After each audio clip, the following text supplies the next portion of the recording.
সুপ্রিয় শিক্ষার্থীবৃন্দ, আসসালামু আলাইকুম। আমি মোহাম্মদ আমিনুল ইসলাম, সিনিয়র শিক্ষক, গণিত, পুলিশ লাইন উচ্চ বিদ্যালয় সিলেট। আজকের গণিত ক্লাসে তোমাদের স্বাগতম জানাচ্ছি।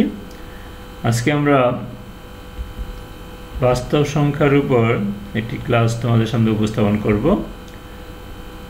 আজকের পাশে তোমরা যে বিষয়গুলো জানতে পারবে সেটা অবরোধ সংখ্যা প্রমাণ ও নির্ণয় করতে পারবে আর গাণিতিক সমস্যা সমাধান করতে পারবে। ইতিপূর্বে আমরা এই পাঠের উপর আরও দুটি ক্লাস নিয়েছি, একটি মাল্টিমিডিয়া ক্লাস এবং একটি হোয়াইট বোর্ডে। আশা করি পূর্বের ক্লাসগুলো তোমরা দেখেছো এবং উপভোগ করেছ। যদি না দেখে থাকো তাহলে দেখে এই ক্লাসে আসবে, তাহলে তোমাদের কি বুঝতে সুবিধা হবে।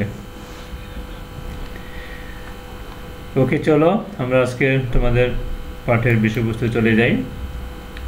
প্রথমে আমরা অমূলদ সংখ্যা প্রমাণ জিনিসটা কীভাবে করতে হয়, যেমন √2 একটি কি অমূলদ সংখ্যা, এটা আমরা কীভাবে প্রমাণ করব, বা √3, এটা তুমি জানি সবাই যে √3, √2, √5 এগুলো হচ্ছে কি অমূলদ সংখ্যা, কিন্তু এটা প্রমাণ করে আমাদের দেখাইতে হবে। চলো আমরা প্রমাণটা করি।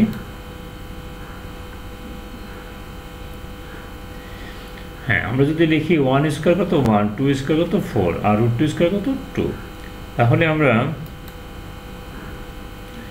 বলতে পারি যে √2 1 থেকে বড় কিন্তু 2 থেকে কি ছোট, অর্থাৎ √2 মানে আমরা যদি আমরা ক্যালকুলেটর বার করি দেখব যে √2 মানে 1.414, অর্থাৎ √2 মানে 1 থেকে বড় এবং 2 থেকে কি ছোট। তাহলে আমরা বুঝলাম যে √2 কি পূর্ণ সংখ্যা নয়, অর্থাৎ এটা দশমিক কি আছে, দশমিক যুক্ত একটা কি সংখ্যা, ওটা √2 কখনো কি পূর্ণ সংখ্যা নয়। এটা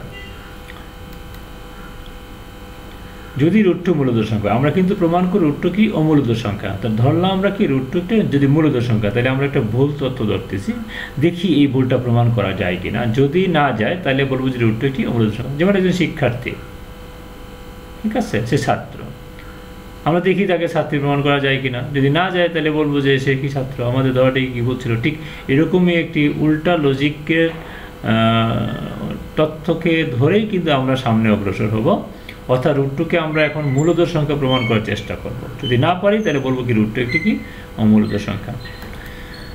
আর আমরা জানি যে √2 হলো মূলদ সংখ্যা, আমরা জানি যে মূলদ সংখ্যাকে p/q আকারে লেখা যায়, অর্থাৎ ভগ্নাংশকে লেখা যায় যেখানে p/q কি সহমৌলিক। আমরা জানি সহমৌলিক সংখ্যা কাকে বলি, আগের ক্লাসে আমরা আলোচনা করেছি, সুতরাং এখানে আর বিস্তারিত আলোচনা করার দরকার নেই। সহমৌলিক যে এখন আমরা কি করলাম, এটাকে বর্গ করলাম, অর্থাৎ √2কে বর্গ করলে 2 হয় আর p/q-কে বর্গ করলে তো q² হয়। ওকে, এখন তারপরে আমরা কি করছি, এটা থেকে এটা দেখো ওকে q দ্বারা গুণ করছি, তো 2q। আর এখন যদি আমরা q দ্বারা গুণ করতে হলে q উপরে আর নিচে হলো q², আর এগুলো কত p²/q। অর্থাৎ এই সমীকরণ থেকে এই সমীকরণটা বাইর করছি কি আমরা উভয় পক্ষকে q দ্বারা গুণ করি, তুমি চাইলে সাইড নোট দিতে পারো। ওকে, পেয়ে গেলাম। কিন্তু এখানে দেখা যাচ্ছে যে আমাদের এই 2q-টা স্পষ্টত একটা কি পূর্ণ সংখ্যা, অপরপক্ষে p²/q এর মধ্যে কোনো সাধারণ উৎপাদক কি নাই। যদি না থাকে তাহলে আমরা কি বলতে পারবো, কারণ যেহেতু p/q এর কোনো সাধারণ উৎপাদক নাই, তাহলে p² ও q এর কোনো সাধারণ উৎপাদক থাকবে না, তাই p²/q কি পূর্ণ সংখ্যা কি নয়। তাহলে আমরা বলতে পারি p²/q কি সমান হতে কি পারে না। তাহলে প্রমাণ দিল। আমি জিনিসটা আবার রিপিট করি। আমরা প্রথমে বলে নিয়েছি কি √2 মানটা 1 থেকে বড় এবং 2 থেকে কি ছোট, তাহলে √2 পূর্ণ সংখ্যা নিয়ে আমরা ক্লিয়ার হয়ে গেলাম।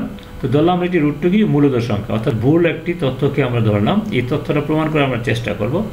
তো মূলদ সংখ্যা যদি হয় তাহলে মূলদ সংখ্যা হতো p/q, যেখানে p/q সহমৌলিক। এখন আমরা এটাকে বর্গ করলাম, বর্গ করলে √2 উঠে যাবে, আর এদিকে p²/q হবে 2q দ্বারা গুণ করলাম। এখন এই যে সমীকরণটা, এটা একটা মিথ্যা তথ্য, অর্থাৎ এটা একটা মিথ্যা, এটা অ্যাবসার্ড হতে পারে না, কারণ 2q সবসময় পূর্ণ সংখ্যা। q-র মান আর p/q যে সহমৌলিক সংখ্যা, যে কোনো সংখ্যা বসাও, তুমি 3 আর 5 বসাও, যে q-র মান যদি 3 বসাও তো এর কত 3 × 6, এন কত 3, আর p-র মান 5 বসাবে 25/3, অর্থাৎ এটা সবসময় ভগ্নাংশ থাকবে আর এটা সবসময় পূর্ণ সংখ্যা থাকবে। তাহলে ভগ্নাংশ পূর্ণ সংখ্যা সমান হতে কি পারে না। তাহলে আমরা এই ভুলটা কেন সৃষ্টি হলো, ওই যে আমরা ধরেছিলাম √2 একটি কি মূলদ সংখ্যা, তো ভগ্নাংশ ধরেছিলাম, এই ভুলের কারণে আরেকটা ভুলের সৃষ্টি হলো। তাহলে আমরা বলতে পারি এটা সমান হতে পারে না, এবং কারণ দিয়ে দিচ্ছি 2q স্পষ্ট পূর্ণ সংখ্যা আর p²/q এর মধ্যে কোনো সাধারণ উৎপাদক নাই, তাই p/q কি সাধারণ উৎপাদক নাই। পদ সংখ্যা তুমি যে বলো p/q সহমৌলিক, সুতরাং p² বাই q কি একটি পূর্ণ সংখ্যা নয়, আর 2q স্পষ্টত কি পূর্ণ সংখ্যা। তাহলে পূর্ণ সংখ্যা আর এদিক দিয়ে ভগ্নাংশ সমান হতে পারে না, সুতরাং p²/q2 সমান হতে পারে না, অর্থাৎ √2 একটি কি অমূলত সংখ্যা হয়ে গেল। আমাদের প্রমাণ সিম্পল। এবার √3 আসলে জাস্ট 2 এর জায়গায় 3 বসাই দেবো, হয়ে যাব। আর যদি √13 আসে তাহলে আমরা 2 এর জায়গায় 13 বসাই দিব, বসিয়ে দিয়ে আমাদের কি অঙ্কটা কি হয়ে যাবে। এখন আমরা 0.1 ও 0.12 এর মাঝে দুটি অমূলত সংখ্যা বের করব। অমূলত সংখ্যা দেখো কিভাবে বের করি। আমরা ধরলাম এর মান একটা ধরলাম, যে কোনো একটি সংখ্যা, আর বি একটা ধরলাম, এবং এই মানটা দেখো 0.100, এটা চলতেই থাকবে সারা জীবন। কখনই সময় প্রথমে একটা 0 দিলাম, তারপর 2টা 0, তারপর 3টা 0, তারপরে 4টা 0, এভাবে চলতেই থাকলো, দিয়ে দিলাম। আবার আরেকটা সংখ্যা দিলাম 102 দিয়ে, এখান থেকে দিলাম 1 দিয়ে, এখান থেকে 2 দিয়ে। এই দুইটা সংখ্যাই কিন্তু এই 0.1 থেকে বড় এবং 0.12 থেকে কি ছোট। স্পষ্টত আমরা কি বলতে পারি, এর মানটা 0.1 থেকে বড় এবং 0.12 থেকে ছোট, আবার বি এর মানটাও 0.1 থেকে বড় এবং 0.12 থেকে ছোট, এবং 0.1 এবং 0.12 এর মাঝে ইউ বি অবস্থিত, এবং ইউ বি উভয় কি অমূলত সংখ্যা হয়ে গেল প্রমাণ। এরকম আমরা হাজারো সংখ্যা তৈরি করতে পারবো যাদের মান 0.1 থেকে বড় এবং 0.1 থেকে কি ছোট। এরকম দুইটা লিখবা সংখ্যা, ইচ্ছা মতো লিখবে, লিখে আমরা কি করব, এরকম করে শর্ত দিয়ে লিখে ফেললে কি হয়ে যাবে, এ বসাবে, এগুলো ঠিকই থাকবে, যাই দাও না কেন এখানে এ আর বি ঠিকই থাকবে। অথবা আর একটা প্রসেস আছে, এই দুইটাকে যোগ করে 2 ভাগ করে এই সংখ্যাটা সংখ্যা বের করা যায়, তারপর এটার সাথে এটা যোগ করে 3 ভাগ করে এই বি সংখ্যাটা কি পাওয়া যায়, এবং আমরা কি করতে পারি। ওকে,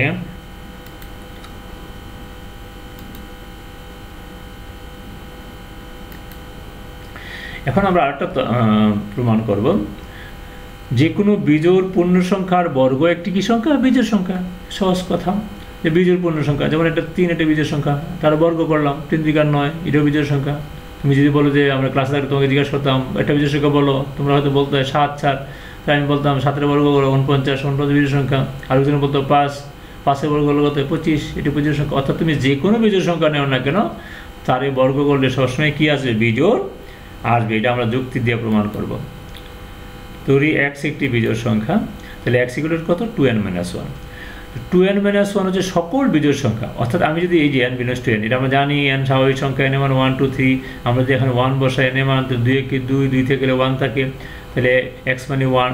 আবার n এর মান যদি জোড় সংখ্যা 2 বসে, 2 দুগুণে 4, 4 থেকে গেলে কত 3 থাকে, তাহলে 1 3 আসলো। আমরা যদি 10 বসাই, 10 দুগুণে 20, 20 থেকে 19 থাকে। অর্থাৎ তুমি n এর মান স্বাভাবিক সংখ্যা যে কোনো সংখ্যাই বসাও না কেন, এই সংখ্যাটা হচ্ছে এটি কি বিজোড় সংখ্যা। অর্থাৎ সকল বিজোড় সংখ্যার রিপ্রেজেন্টেটিভ হচ্ছে কি, রিপ্রেজেন্টেটিভ হচ্ছে কত, 2n - 1।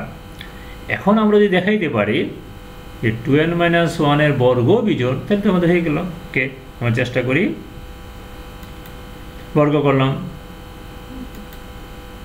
এটা বর্গ করলে এটা জানি simply square minus 2ab plus কি বি স্কোয়ার করে হয়। তখন আমরা একটু কাজ করি, এখান থেকে প্রথমে 2 কমন নিলাম, অথবা 4nও কমন নেওয়া যায়। কমন নিয়ে কী করলাম, এখান থেকে আমরা কী বলতে পারি, 2 আর 2 কমন নিয়ে 2n² - 2, 2n² একটি কি উৎপাদক কত আমাদের কি 2। অর্থাৎ এই যে টোটাল যে রাশিটা সংখ্যা, এটার একটা উৎপাদক কত 2, কারণ 2 সাথে আছে। তাহলে একটি জোড় সংখ্যা হবে, কারণ 2 এর সাথে যে সংখ্যাই থাকে সেই কি হবে, 2 এর যদি সাথে জোড় থাকলেও জোড়, আবার বিজোড় থাকলেও কি। যেমন মনে করি এটার মান, আমি n এর মান যদি যে কোনো একটা সংখ্যা বসাই, 2 এর সাথে দিয়ে 5 বসাই, তাহলে 5 দুগুণে 10 জোড় সংখ্যা। 2 এর যদি আমি 7 দিয়ে গুণ করি, 7 দুগুণে 14, তাও জোড় সংখ্যা। অর্থাৎ 2 এর সাথে জোড় বিজোড় যাই গুণ করে না কেন, আমাদের কি হবে, এই সংখ্যাটা কি জোড় সংখ্যা হবে।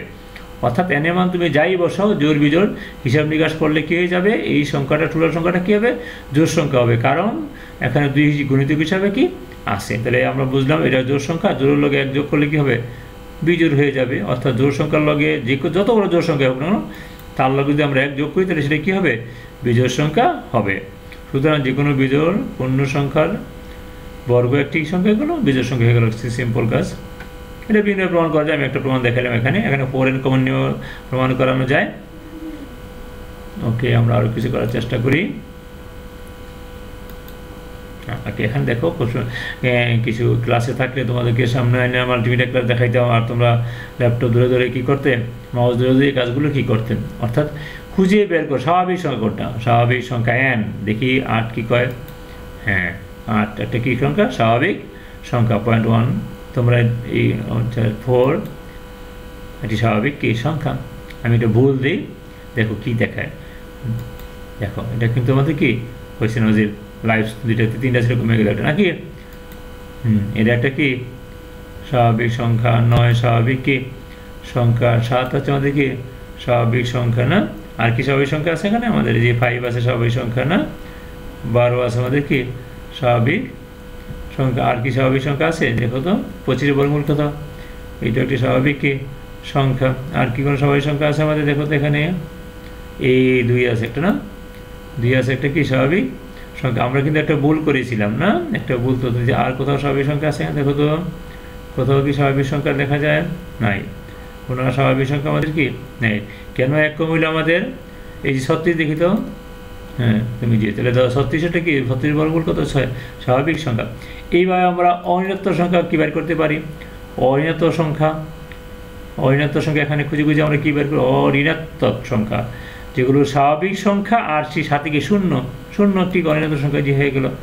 তারপরে 7 এটা অঋণাত্মক সংখ্যা না, তারপরে এটাও কি অঋণাত্মক কি সংখ্যা, এইটাও অনির্ণাত্মক সংখ্যা, এইটাও অনির্ণাত্মক সংখ্যা। এইভাবে আমরা কি করতে পারি, এখান থেকে সকল অনির্ণাত্মক সংখ্যা কি করতে, তারপরে পূর্ণ সংখ্যা বের করতে পারি, তারপরে মূলত সংখ্যা বের করতে পারি, অমূলত সংখ্যা বের করতে কি পারি। অর্থাৎ এই কাজগুলো যদি আমরা শ্রেণীকক্ষে হতো তাহলে আমরা খুব সহজেই কি করতে পারতাম, করতে পারতাম। তো তোমাদের কাজ হচ্ছে এখন এই ছকটা উঠাইয়া পাই কি সংখ্যা, হ্যাঁ পাই কি সংখ্যা, এটা কি সংখ্যা বলতে পারবে কেউ, পাই একটা হচ্ছে একটি কি অমূলত সংখ্যা। এই ছক থেকে তোমরা কি করবে, ছকটা কাগজে লিখে সংখ্যাগুলো কি বের করবে। আমি একটা করে দিয়ে দিচ্ছি, কত স্বাভাবিক সংখ্যার জন্য ছক, এটা কাগজে লিখে নেবেন একটু সময় স্ক্রিনশট নিয়ে। তারপর অঋণাত্মকের জন্য ছক এটা নিয়ে তুমি বের করবে। তারপরে পূর্ণ সংখ্যার জন্য ছক এটা, এখান এই সংখ্যাগুলো তুমি লিখবে, ভিডিওটি স্টপ দিয়ে লিখে তারপরে তুমি কী করবে বের করবে। তারপরে মূলত সংখ্যার জন্য এই ছকটা এটা দিয়ে বের করবে। ক্লাসে থাকলে খুব সুন্দরভাবে আমরা কি তোমাদেরকে এগুলো দেখাইতে পারতাম, তোমরাই করতে করে করে কি কত পয়েন্ট অর্জন করবে সেটা নিজেই পরীক্ষা করতে পারতে।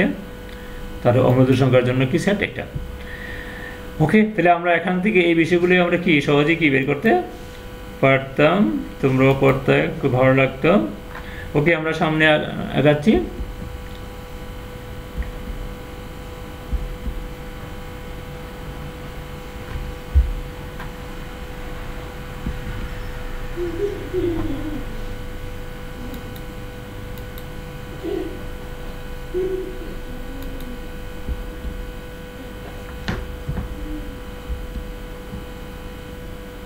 একটু সময় নিয়ে নিলাম। এখন তোমাদের বাড়ি কাজ দিব না, ওই যে আমরা √2 অমূলত সংখ্যা প্রমাণ করেছিলাম, এখন তোমরা √13 অর্থাৎ 13 বর্গমূলটি অমূলত সংখ্যা এটা কি করবে প্রমাণ করবে। বাসায় অবশ্যই করবে, স্কুল খুললে আমরা এগুলোকে দেখবো কে কতটি কাজ করেছ। আমরা এই বছরই প্রথম কর্মজীবনের এই প্রথমই আমরা নবম শ্রেণী ক্লাস কি অনলাইনে শুরু করলাম। গত বছর কিন্তু নবম শ্রেণী আমরা মে মাসে শুরু করছিলাম, আমরা ফিজিক্যালি ক্লাস করতেছিলাম মার্চের 17 তারিখ পর্যন্ত। কিন্তু এই বছরের প্রথমেই তোমরা মানে আমার কর্মজীবনে প্রথমেই কিন্তু আমরা কি অনলাইনে শুরু করলাম। আশা করি আমরা খুব তাড়াতাড়ি আমরা কি ফিজিক্যাল ক্লাসে ফিরে আসতে পারবো, সেখানে আরও তোমাদের বিভিন্ন প্রশ্নের উত্তর দেওয়ার চেষ্টা করব। তোমরা ক্লাসটিকে আনন্দ কি আমরা কি সুযোগ পাবো। তারপর চেষ্টা করতেছি তোমাদেরকে ভালোভাবে বুঝিয়ে দেওয়ার জন্য। সকলকে ধন্যবাদ জানিয়ে আজকে আমরা এখানে কি শেষ করছি। আল্লাহ হাফেজ।